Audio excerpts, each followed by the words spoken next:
Saudi ജയിലിൽ മോചന പ്രതീക്ഷയോടെ കഴിയുന്ന അബ്ദുൾ റഹീമിന്റെ വിഷയത്തിൽ ഇത്രയും കാലം തങ്ങൾ പ്രവർത്തിച്ചുവെങ്കിലും അവസാനം അതിന്റെ ക്രെഡിറ്റ് തട്ടിയെടുക്കുവാൻ ആരെങ്കിലും ശ്രമിക്കുന്നുവെങ്കിൽ എട്ടുകാലി മൂഞ്ഞികളാകുവാൻ തങ്ങൾ തയ്യാറല്ലെന്ന് റിയാദിലെ റഹീം നിയമസഹായ സമിതി. ജയിൽ മോചനത്തിനായി 18 വർഷമായി നടത്തിയ പോരാട്ടം അന്തിമഘട്ടത്തിലാണ്. എന്നാൽ എല്ലാവരുടെയും പ്രാർത്ഥന പോലെ റഹീം ജയിൽ മോചിതനായി എന്ന വാർത്ത കേൾക്കുവാനാണ് ആഗ്രഹിക്കുന്നത്. അബ്ദുൾ റഹീമിന്റെ മാതാവും സഹോദരനും അടക്കമുള്ള ബന്ധുക്കൾ പങ്കെടുത്ത റിയാദിൽ നടത്തിയ യോഗത്തിലാണ് നിയമസഹായ സമിതി ഇക്കാര്യം വ്യക്തമാക്കിയത്.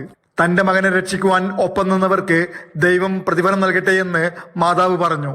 എല്ലാ തെറ്റിദ്ധാരണകളും മാറിയെന്നും റഹീമിന്റെ ഉമ്മ പറഞ്ഞു. 15 ദിവസമായി സൗദിയിലുള്ള റഹീമിന്റെ ബന്ധുക്കൾ റിയാദ് ബദ്ഹ ഡി പാലസ് ഓഡിറ്റോറിയത്തിലാണ് നിയമസഹായ സമിതിയുമായി കണ്ടുമുട്ടിയത്. റിയാദിലെ മുഴുവൻ സംഘടനകളും യോഗത്തിൽ എത്തിയിരുന്നു. സമിതി ചെയർമാൻ CP മുസ്തഫ, സിദ്ദീഖ് തൂവൂർ, നജീം കുച്ചുവിലങ്ങ്, പരിഭാഷകൻ മുഹമ്മദ് കുട്ടി എന്നിവർ കേസുമായി ബന്ധപ്പെട്ട കാര്യങ്ങൾ വിശദീകരിച്ചു.